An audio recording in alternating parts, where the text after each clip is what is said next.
conférences. Tiens, vous êtes là. Bienvenue dans la petite salle de l'exposition C'est du propre qui parle de l'hygiène dans la vie privée. Avec l'arrivée de l'hygiène, on a vu qu'il y a eu un changement au niveau de l'aménagement des villes, mais aussi dans l'aménagement intérieur des logements.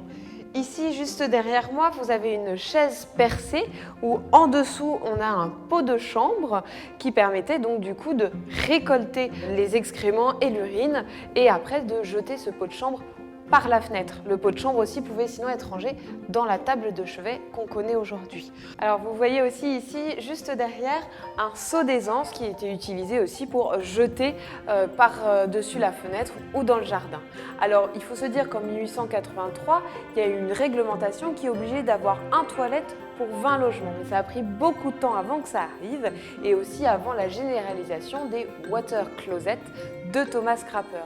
Donc on a eu d'autres initiatives, d'autres solutions de toilettes. Par exemple, on a au musée de Suresnes, dans cette exposition, un siège à soupape qui est une des propositions d'invention de toilettes où l'idée était de s'asseoir et d'avoir donc la soupape qui s'ouvre et ça pouvait du coup être connecté directement à la fosse. Alors on a parlé des toilettes, mais il y a aussi la question de la toilette. La toilette. Et en effet, la toilette, il n'est pas nécessaire d'être relié au tout à l'égout. Et on peut à ce moment-là utiliser un broc, aller chercher de l'eau soit à la fontaine, soit directement, si c'est possible, dans le foyer.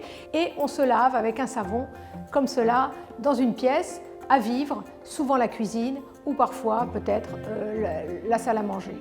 Et vous voyez ici, par exemple, on utilise aussi un tub. Alors le tub, c'est l'ancêtre du receveur de douche. C'est un récipient en zinc avec un bec verseur qui permet en fait à la femme de faire sa toilette, comme vous le voyez très bien sur cette huile sur toile de Pierre Dubreuil qui vous montre une femme accroupie avec un broc à côté et donc on vient faire couler l'eau sur son corps et on se lave et ensuite on va jeter l'eau du tub. Alors justement il y a le tub mais il y a aussi la baignoire. Donc ici vous avez une baignoire qu'on appelle la baignoire de Marat, dite de Marat puisque Marat aurait été assassiné dans une baignoire un petit peu comme celle-ci. Ce sont des éléments amovibles qui pouvaient s'installer soit dans la cuisine, soit dans la chambre. Il n'y avait pas de lieu consacré à la toilette et il faut attendre l'entre-deux-guerres pour que des salles de bain vraiment se généralisent. Elles apparaissent d'ailleurs d'abord dans des villas bourgeoises.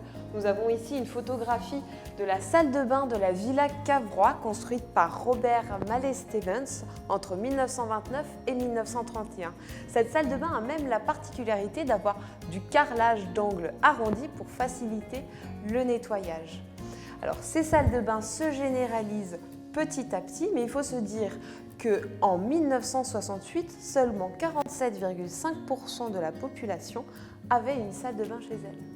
Alors, toutes ces innovations, l'utilisation de carrelage, les prospects, les commodités vont être vraiment prises en compte par des architectes au début du XXe siècle qui vont à Paris créer une architecture hygiéniste. Nous vous invitons à la découvrir la prochaine fois.